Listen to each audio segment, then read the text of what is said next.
hey, why don't you join me and Aaron as we go through all those little lies we tell ourselves? You know, the things about like getting past our imperfections and unfinished things. Let's see what you do. At the end of this, see which lies you tell yourself. I know I did like 3 or 4 of them, so let's get into it. What's up, dog? This doesn't work. You know, I have a member at my gym, and he's an African American dude, and he has slang that he uses when he talks to me, and he told me I should start using some of it. Okay. And I think he's setting me up for failure because he said, I forget what we were doing. We were talking, and somebody walked in. He's like, "Oh, we're just chopping it up." And I was like, "Oh, I like that." He's like, "Yeah, you should use that." And so I used it, and then the people that I used it with were like, "What the hell are you talking about?" What? I was like, I knew he was setting me up for failure. Is that a Gen Z thing? It is, and he got me. Because here's the thing with those terms, like you can't use them unless you're that age. Well, you sound stupid when you. Yeah. There's a you know, that couple that they were one of the first ones to start doing, like, you know, videos of husband and wife. I think they're out of North Carolina. They're and they would do, it's like Holderman or Holder, something like that, family. And it's like a husband and wife, and like they have videos that, you know, all the time.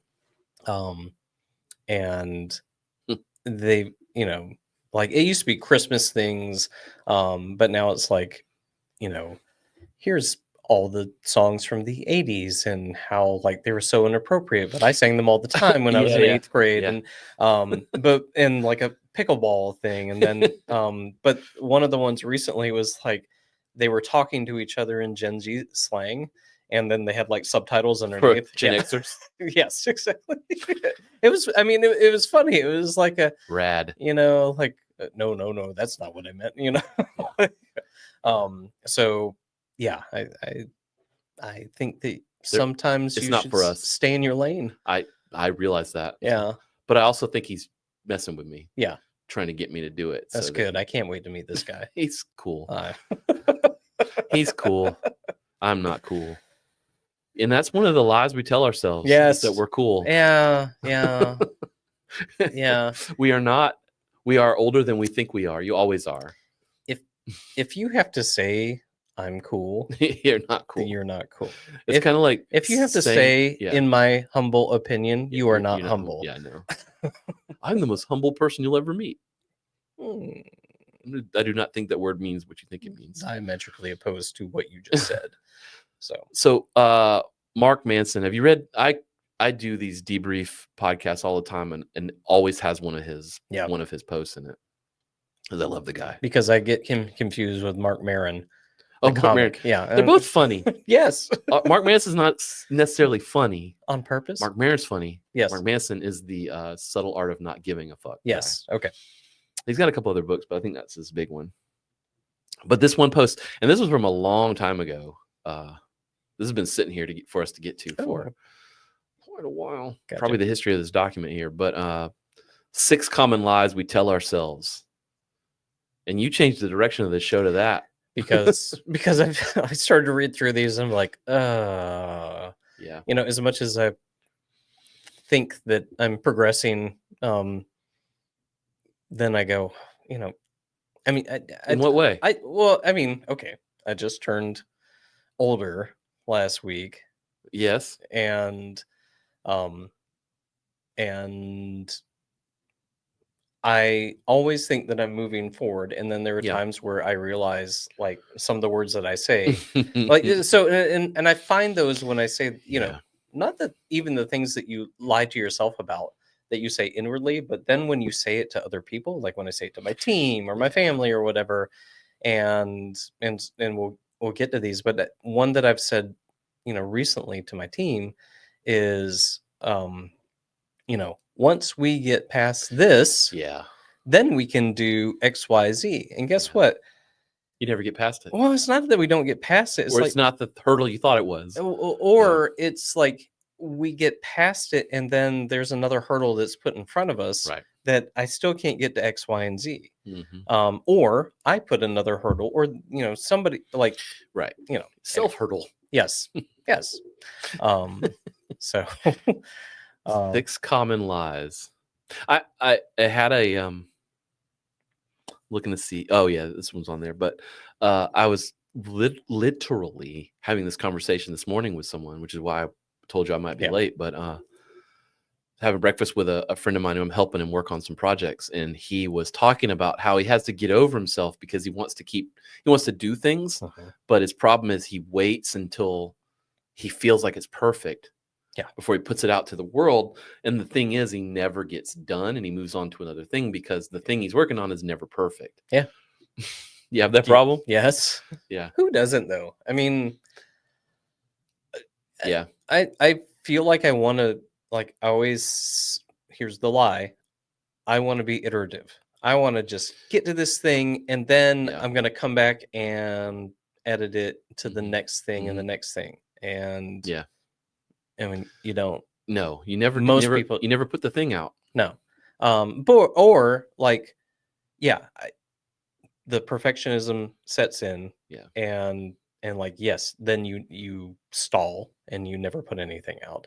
Or like, my lie though is like, I'm gonna make the first phase of this, the first iteration or version of it, and then I'm gonna come back, and then I never come back. Yeah, and then your brain starts giving you all the reasons why the thing isn't good enough. Yeah. It's like, what will people think of it? Will they critique me? Will they whatever? Yeah.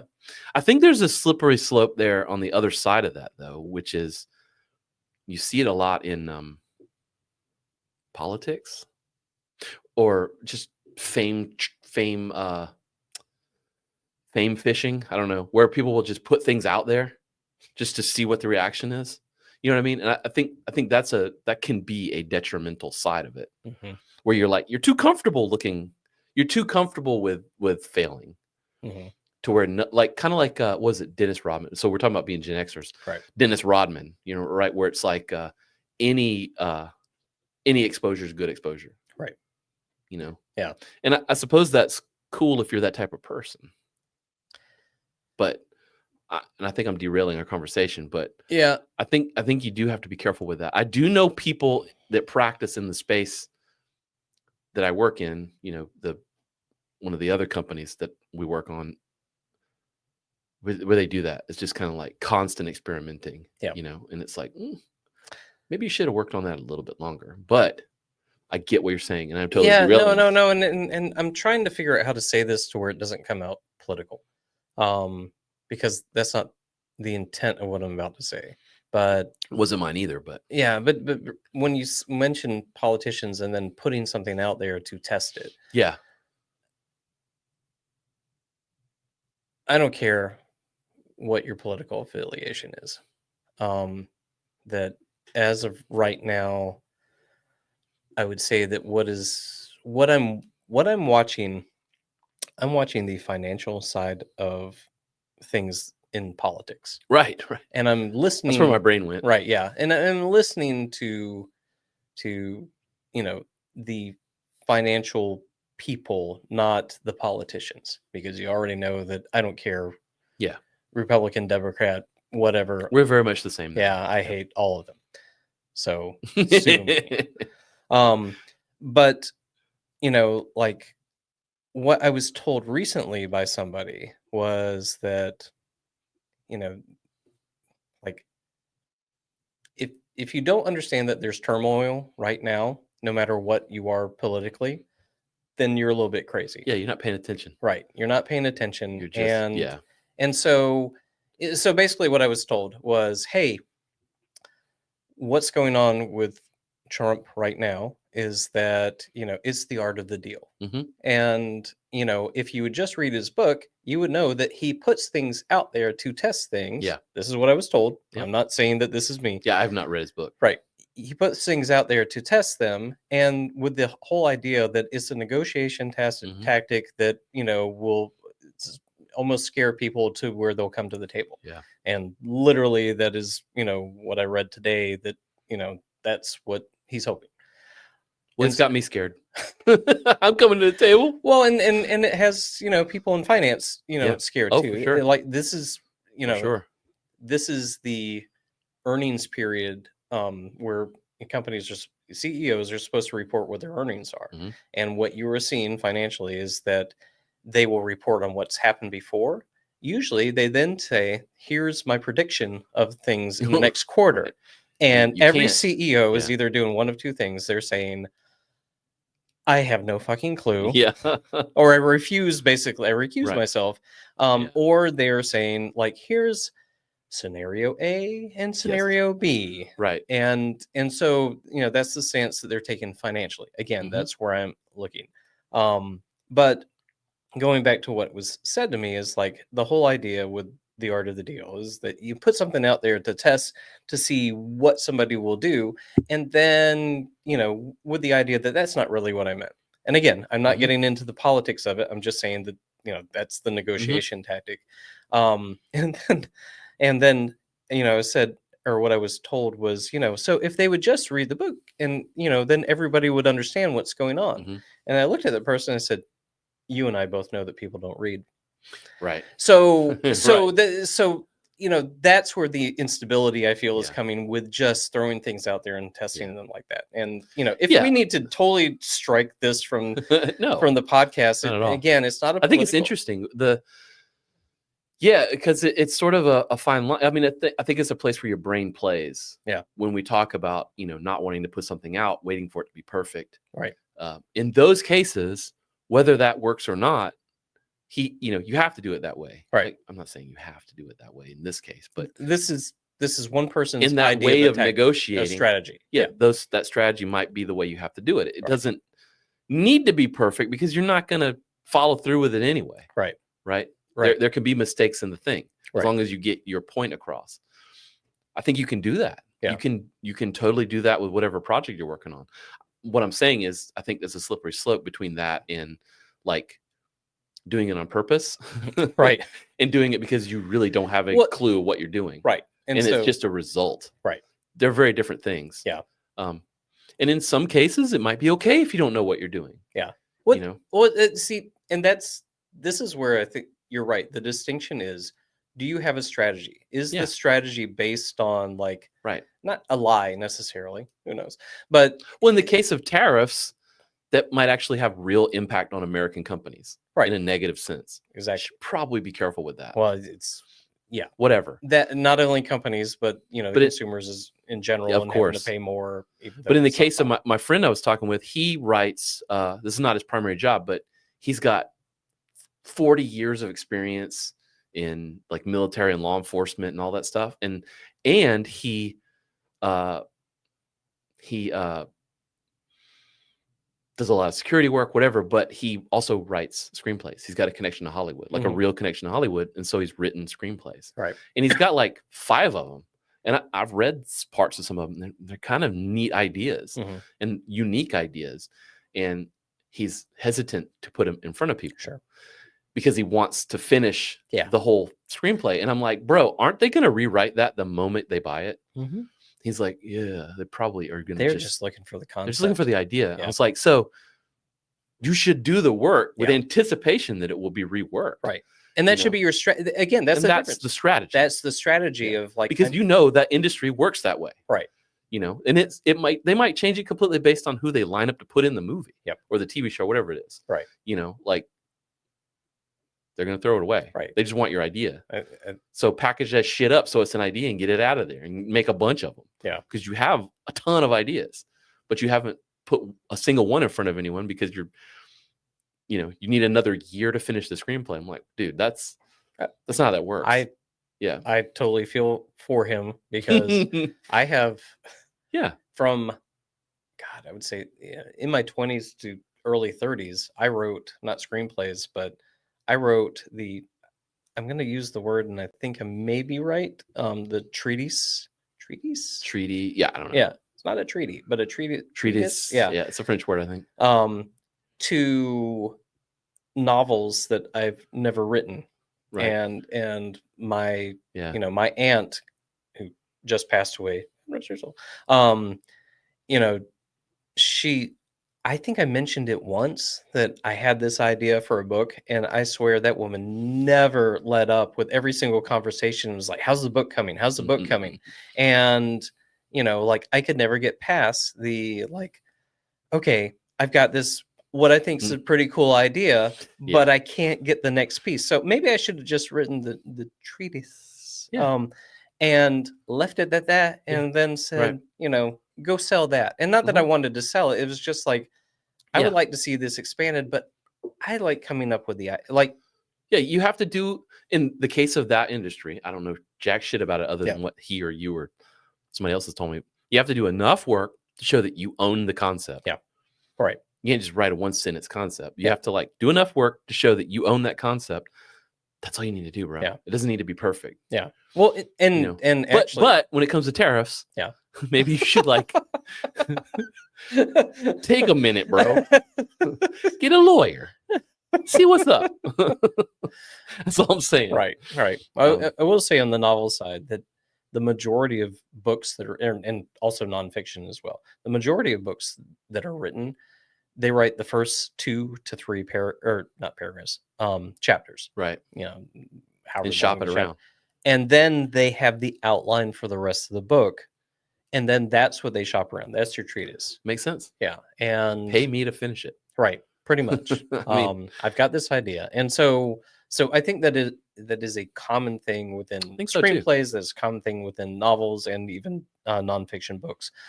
But again, that is a strategy as opposed to what we're talking about here, which is, I'm doing this thing, but but that is the No one difference. can Like, see it but until you it's don't have perfect. a strategy Yeah. to Yeah. go forward with it. It's Yeah. you have to go forward with it, but you don't. Yeah. You don't. And I'm just saying those things because if that's something that's holding you up, there are strategies around that hold up. That's exactly. That's why I went there with my brain was Mhm. like, hey, I can't put this in front of people until it's perfect. Well, there's ways to engineer it so that you can put it in front of people Right. to get out of your own way. Right. Think of the screenplay analogy. The other one here, if I had more time, I would do the thing. Yeah. That one's gotten me a few times. Yep. That sucks. Yeah, if I could just find the right weekend, I would get that project done. That's called procrastination, folks. Yeah. It depends on what it is, but you probably always have time for those little things you're telling yourself you need to do. Well, and like eating right or getting in shape. true. That you can make time. Well, and and thinking even the thing around the house or the house project or whatever, like we're redoing an entire room that used to be like 1960s wood paneling, not 1970s. 1960s. Yeah, at least 70s would be like it comes off easily. 1960s is made of wood. Yes, exactly. It's real wood. And we had some plumbing work that was done. They had to cut into the the ceiling, the wood, and then we just kind of looked at things and we're like, okay, fine. Yeah. So it's time. So what the reason that I look at my wife and go, I don't have time to do that, nor do I feel like I have the money to pay for that specific thing. That's not where I want to spend my money. Then what she has been good with me about is like, she'll say, okay, like this weekend we'll go and, if you take the wood off, then I'll dispose of it. Wow. I mean, we burn a lot of shit. You got a great wife. Yeah, exactly. But or like we've just, first of all, there's the working together on things, but then there's the, like I'll look at things and I put up, we've taken all the wood off, and now where the plumbers actually did everything, like I've already drywalled that area. Nice. I take that back. I put the drywall up, and I had to put insulation up there, and I put plastic over it as well in order to, because like we have a tri-level house, so I was like, well, I would really like to have some type of barrier in there. Yeah. Anyway, and but then it's been about like the lie I keep telling myself is, well, if I had time, I would do that. And I would, if I had 2 weeks to do nothing else, then I'd be done with that fucking room. Right. Good luck finding 2 weeks. Exactly. Yeah. There is no such thing. No. And so, she's like, put the plastic cup over this, Yeah. over these two That's walls. brilliant. Do that, spend an hour on it, Yeah. at night. And then, tomorrow do the other two walls. Yeah. And then, like I've got to 2 weeks from now, do the other little part. I've got to move some electrical outlets around. And she's like, don't kill yourself, but Yeah, do that when we can. That's a brilliant way to do it. I Yeah. forget his name. It's a friend of ours, Patrick Haney. I don't know if you remember him. Mhm. Not a sausage. It's coming back now with his Twitter handle. But he did this thing for a year that was like one fix a week. Yeah. I don't know if you remember that. I thought it was genius. He would do like one thing a week around the house, and to hold himself accountable, he'd post it on Instagram or whatever it was. Is he from Tennessee? I don't remember where he was from. Yeah. I think I remember. I want to say up north or Ohio or something. But okay. Anyway, I thought that was really smart. He just like did one thing. I've been trying to do that around the house too. Like, okay, one thing every 2 weeks. Yeah. Just whatever it is. This weekend, I'm going to, if it doesn't rain, I'm going to retreat the deck. Okay. And it's like, it's not a big deal. No, but it takes time, effort. It's going to take a half a day. Yeah. There you go. Yeah. If I keep putting it off, it's never going to get done. And then another year is going to ruin the deck. So. Well, and I think too about, back to like doing a house project.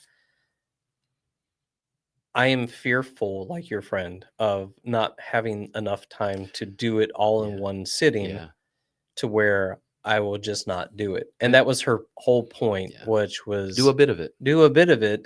Well, yeah, in the state it's in, it already sucks. Exactly. So if it's progressing towards being done. Right. But you can be one of those people like my uncle who is like got a tinkerer, 15 unfinished projects from 20 years ago. Agreed. You don't want to be that person. Agreed. No, and I don't think you're that person. Yes and no. I mean, there's, we work out in that room every single day, and there's, still only one wall. Yeah. Well, so, but as long as it's not like that 5 years from now or 10 years from now, we'd be divorced. All right. If I could just have that, then my life would be amazing. Oh, that is every single thing on Instagram, right? Yeah. I have a friend. I have a good friend who's definitely like that. Yeah. He usually goes and buys it too. Yeah. It's like, you got any money left? Usually not, but it's like cars or whatever, Let me ask you a question. When it comes to your birthday or Christmas, do you enjoy getting presents? I kind of am indifferent at this stage of my life. I don't give a shit. Right. Because I've become that dad. Because you know that you could do what? I just go get it myself. Exactly. If I wanted it, I already got it. And I'd get the exact thing that I want as well, too, right? Oh, guys, your dad is not a jerk. Yeah. He is just taking care of business. Exactly. And so, because I don't really want much. Right. That can be bought from a store. Yeah. Like I just, at the stage of my life, 51 years old, I just don't care. Are you 51? I will be this year. Okay, you're not 51 yet. I'm older than you. I just go ahead and because I turned 51. You did last week, and so was it last week? I guess. And this 50 and a half. This is the thing. I was asked, "What do you want for your birthday?" I said, "Love and attention." Yeah, yeah, and some of that came, and that was nice. Yeah, and my daughter was. I just want to hang out. Yeah, my youngest daughter came home for the week. From New York, and then all three kids were there throughout the week. That's cool. Yeah, and awesome. And so love and attention was nice. My parents came over as well, and and then I got some presents, and that was nice. Yeah, they're cool. Yeah, I love presents. I mean, it's cool. But I don't. I can be like, I don't want this. I don't. I remember my father-in-law would be like, you'd give him a present, he'd be like, thanks, and he would just sit it down, and it would sit there for like a month. Exactly. I don't want to be that guy. No, and I am thankful that you give a shit about me and took time and your money and you went and bought something. That's cool. Right. Like I appreciate that. You know. But my mom stresses every Christmas about what to get me, and I said, like, "Do not get me. Don't worry about it. Do not spend your money on. Got everything I need. Right. Like, I've done it. Exactly. You've done it for me. Right. And I'm like, if you feel the need, then give me a gift card. And or don't make me do things. Like, how about that? That. Hell yes to that. But it goes. This is a lie that I don't tell myself. Actually, that if I have that thing, then I will be happy. And I don't know where I came to that, but I honestly think it's been through this gift giving thing to where like, I just, I can get the things that I want, and I would rather have the experience as opposed to the thing. Now I got another book for my birthday, and it was a Robin Sharma book, and so it was the book that he wrote before the one that I'd sent you, and I was like, oh, that's awesome. That's cool. Then I started reading it. I'm like, oh, it's even awesomer because I like the format of this. That's neat. So, but for the most part, like, like I don't need. I've gotten to a point to where I don't need a fancy car. I need a car that works and that I enjoy driving. I don't, I do not need. You just don't need to enjoy driving a supercar. Yeah. You're lucky. Yeah. Some people do. Yeah. I mean, I don't understand it either, but some people do. Yeah. And I don't need a brand new, MacBook every single year. I know. I just need one that works. Yep. I don't need the biggest one either. Like, I've had a 13-inch, one forever, and that totally works for me. Yeah. And instead of having 15 or 17, you adapt to what you got. Well, that's good. Right. And like, I've adapted to the things that I have. I've adapted to the things that, I think that you've never been a gear person. You've never really. I keep feeling like I wanted to be at one point. I went through those stages in my life where I wanted all the gear and like whatever I'm into, like we're running, like I'm running now. I want all the running gear. Yeah. I went through those stages. Now I'm like, I just need shoes that suck. Dude, I thought about this a couple of times in the past couple of weeks. This is going to sound funny, and this should probably be a clip. When we were running Spartan races, the very first, and thank you for sending the picture, cool, right? You and I at Spartan race. First one, yeah. But when we were running our first Spartan race, it was like 2014, 2012. It was crazy. Yeah. You gave me you gave me two things. One, you gave me I think that they were like arm sleeves or something like that. But the other thing you gave me was it wasn't a tube, or I don't know what it was, but it was called Glide.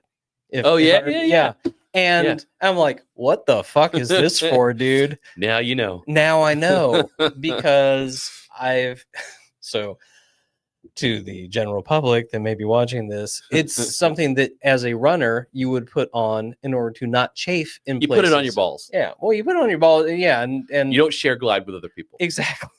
Just saying. Not the fucking all. So, I was, or your butt crack, whatever you chafe. Right.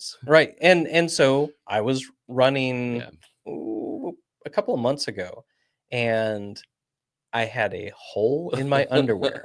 And let me tell you, that makes shit chafe more than anything else. Well, skin on skin. For sure, dude. Yeah. And so I couldn't run the next day because I, had this burning on my, inner thigh or whatever.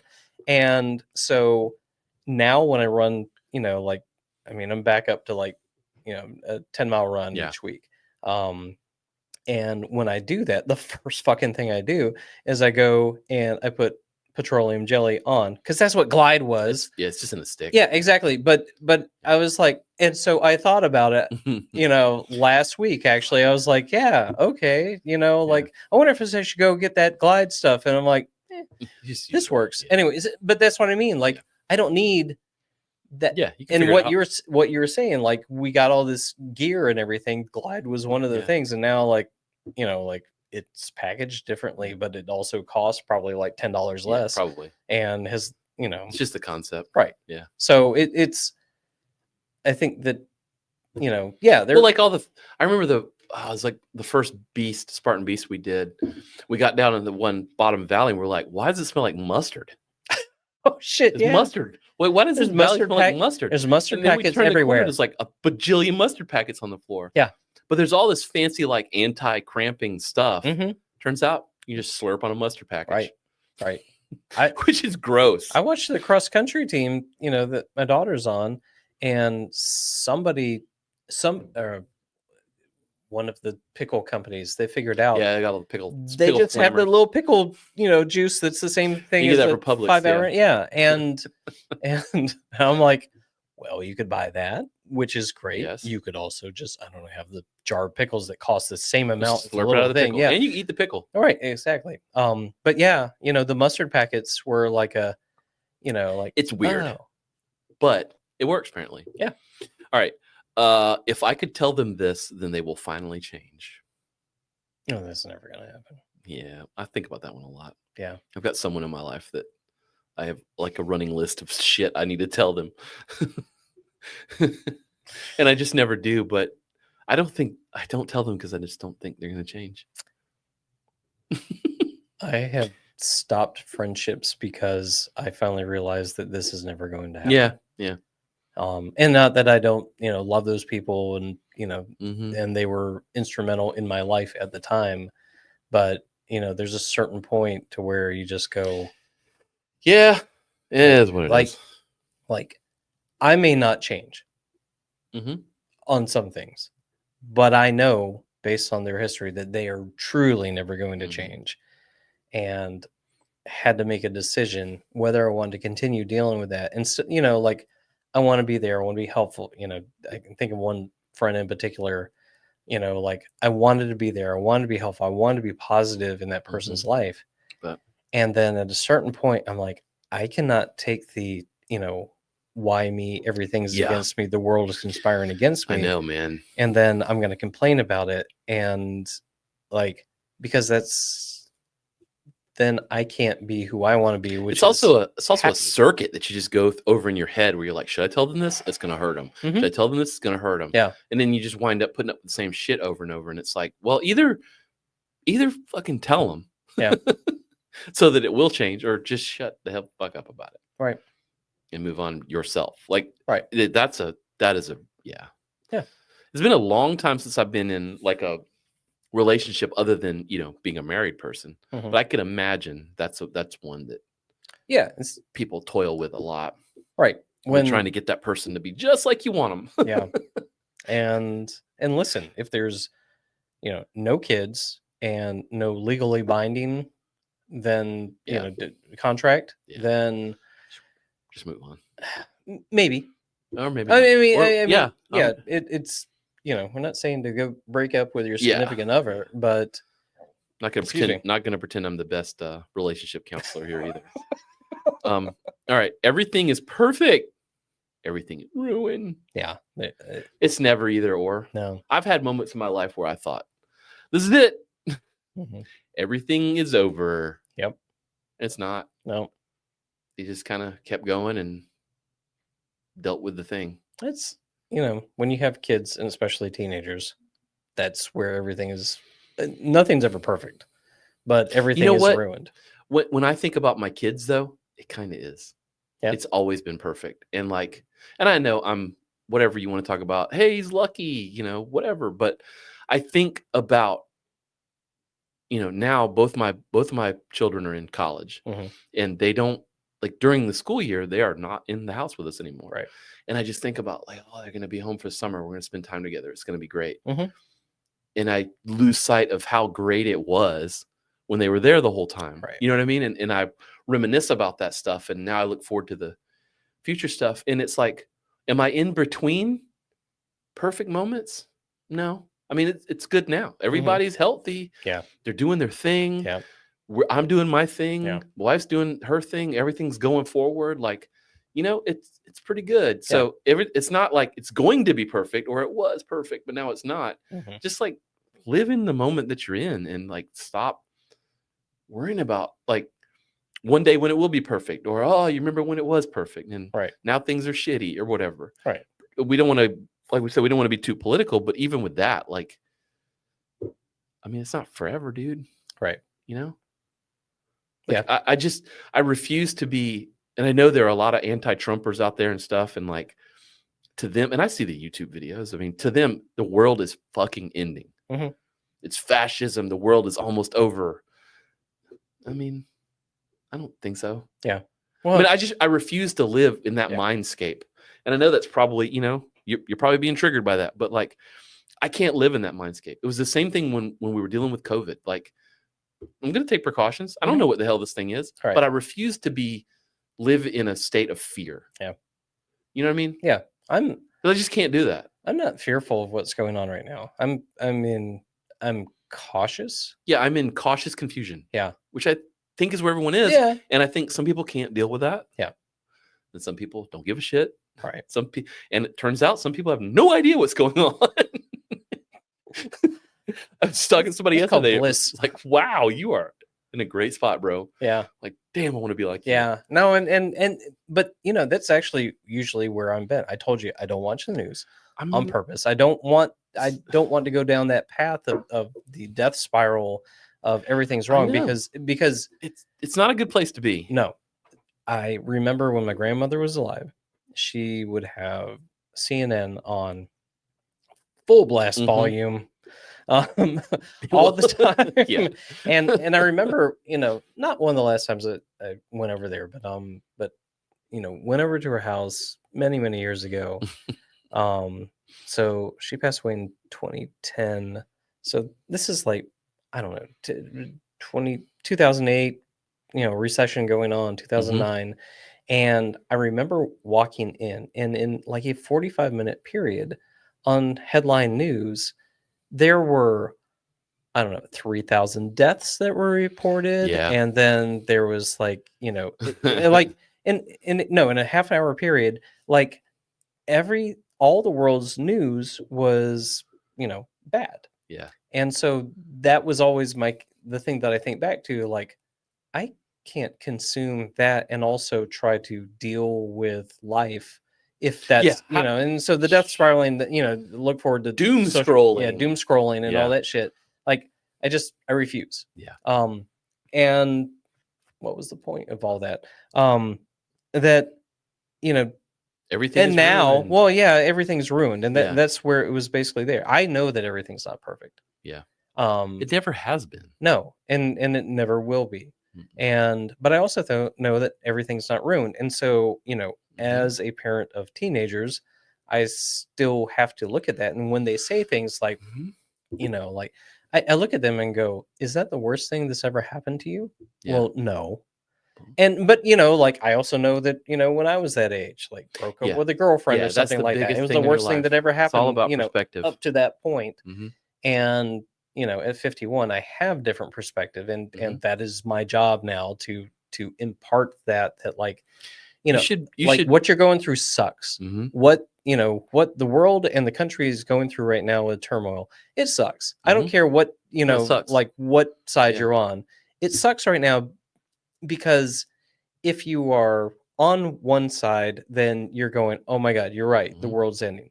If you're on the other side, you're like, that's my guy. Yeah, do more. But then, you got to look at it and go, I look at that and go, if that was my guy, then, what about everybody else that's, not, that is hurting from this? And again, I'm just thinking on the well, that's financial my thing, side. To be political about it. Anytime any side is telling me, well, if you're not this way, right, then you're this far this way. And I'm like, you're giving me these ultimatums. Yeah. Like, we saw that shit in Star Wars, and that shit never works out. I mean, exactly. Anakin did bring balance to the Force, not in the way you thought, but he did. Yeah. And you might not want to do that. My youngest daughter has recently watched all of the movies, and she questions me when she's like, why do you think the first three, which are the second three, are bad? We don't have to go on that. There's only 6 Star Wars movies, in my opinion. Let's just put it there. Okay. Fair. And so that, and then she's like, what? And I'm like, well, what about the sequels? Those don't exist. All right. Moving on. I can't live without the thing. I don't really follow that one. I know some people do, I think about things like coffee. I know I'm just on the surface here, Yeah. but like, I can live without coffee. Yeah. You I know, could too. when it gets bigger in scope, like people, Yeah. you know, that gets a little more sad. Yeah. I don't want to end all this on a sad note, but I don't really struggle with that lie. I can't live without this, because I've been through it professionally. I think with the way things have changed over the years about what I do as a day-to-day professional, Hmm. software development and stuff. Like it's changed so much where I understand that like there's not one tool that I should be so attached to, Yeah. or one style of coaching or one style of fitness or one style of martial arts. Or I guess my brain's just in a place where I'm like, there's nothing where I'm like, I can't live without this one thing in my life. Like Yeah. I can kind of like adapt. I mean, some of these things are just hyperbole anyway. Yeah, And, yeah. and there are things that have been echoed from the very beginning of advertising that are now echoed within social media as Yeah, well. for sure. And like I can't live like it's kind of it's a throwaway. Yeah. It's a throwaway thing when somebody on social media says I can't live without this, because they're usually it's like, and see my affiliate code Yeah. in order to buy it. But yeah, there's like family aside. Yeah, I mean that one's. Yeah, but I think about it from a business standpoint. If I'm in a position where I can't live without this one thing, I usually I'm like, that's a weakness and I need to fix that so that I can survive without that thing. Because there's probably a point in the near future where I won't have the thing. Right. Right. No, and that's where my brain goes with it. This is slight tangent, but had somebody recently that is in school and thought about leaving school in order to go a different direction. And I was talking with them and I was like, what are you actually trying to achieve? Yeah. What do you think that you want 3 years, 5 years from now? I know that's a long time in your world, but what is the thing that you're trying to get to? And the path that you've identified could get you there, right? Mm-hmm. What are the other 5 ways that you could get to that same point? Yeah. And so the thing that you think that you have to have in order to get to this point might not be the thing that you need. And I was just like, like I know that you probably feel up against the wall right now, and things seem hopeless or whatever. But are there multiple ways to get to the thing that you want? So that in this it's again a little tangent, but I can't live without the thing. Really? Yeah. There are multiple ways to get to the same feeling, sense of stability, security, that you're trying to achieve. What is the overall thing that you're trying to achieve that thing, has helped you get to? Coffee. Guess what? There's regular coffee, there's mushroom coffee, there's tea, there's cocaine. True. There's whatever the hell I put in here, pre-workout. A lot of stuff. There is there's something recently that they're like, yeah, it's better, matcha. But yerba matcha. There are 100 different ways to get it, but what are you ultimately trying to achieve? Yep. And that's what you should be focusing on, because 100%. That's wisdom. Yeah, that you don't need a specific thing in order to get you there. Yeah. And then the last one, which kind of doesn't need a lot of explanation. I know what I'm doing. Because I have lived on this earth long enough to realize I have no idea what I'm doing. Everything, every time I immediately go to the dog animated GIF slapping on the keyboard. I have no idea what I'm doing. Yeah, no. And that's where I feel like, again, 51. I feel like I know. It goes. Who you might actually know. Who wrote Beginner's Mind? I don't remember who wrote that. Yeah, I see the book and everything. Yep. It's a Taoist thing. Yeah. Beginner's mind. But I've tapped into this on a few other older episodes with the Dunning-Kruger effect, where it's like you're a beginner, and it's your first day, you don't know anything, and you know that, but then you learn a little bit, and then you're an expert. Yeah. You're at the peak of Mount Stupid. And then the more you learn, the more you realize, I don't know shit about any of this. And then after like 10 years, then you're like, I have a level of mastery. I know kind of, but I know enough to know that there's a lot of shit I don't know. Yeah. I think, that's kind of what age gets you a little bit. We talk about wisdom in people. I think that's where a lot of it comes from, where it's like, I don't think I know what I'm doing, but I know enough to know how not to fuck it up.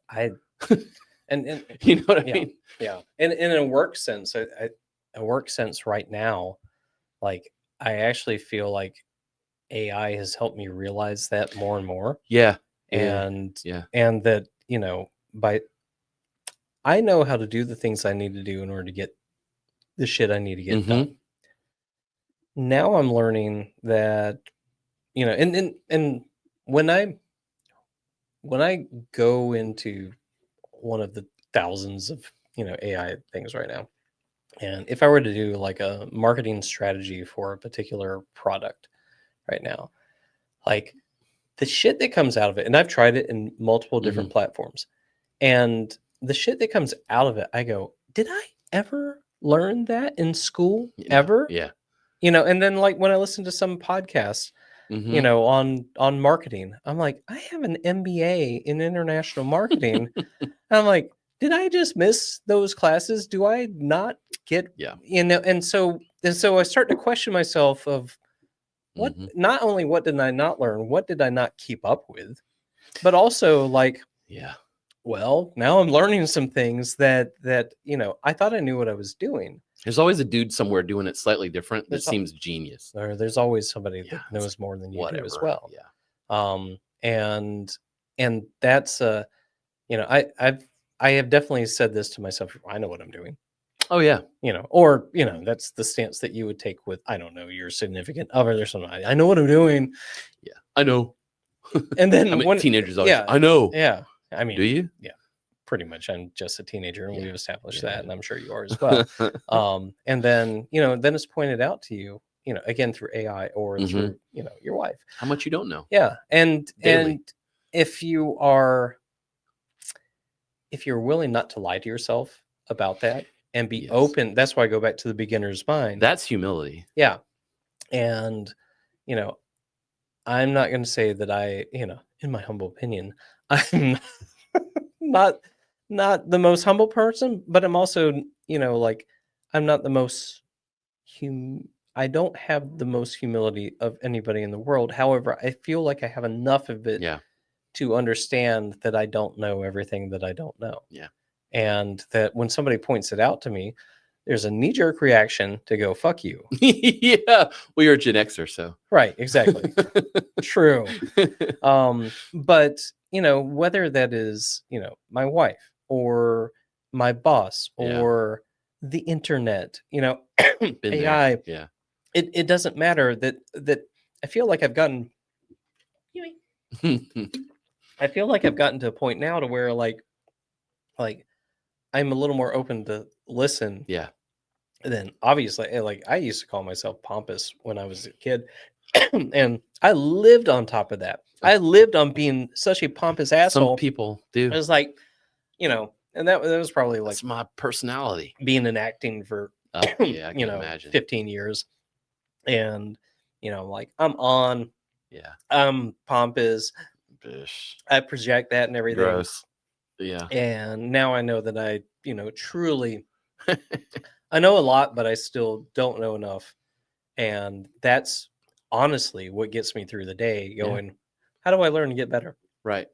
I wouldn't read the Robin Sharma book. They wouldn't appeal to me at all if I didn't want to get better. Right. Right. You got to have that desire. Yeah.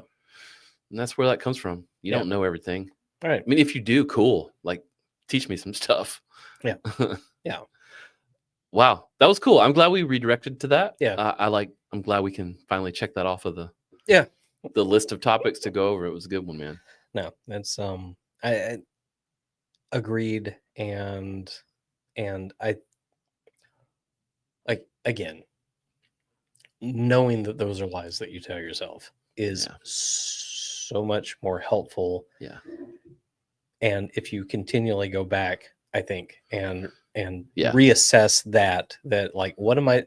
Yeah. What's What my lie am I self-speak? telling myself? Yeah. At least, go ahead and keep lying to yourself, but know that that's what you're doing. Yeah. That's a good step. Yeah.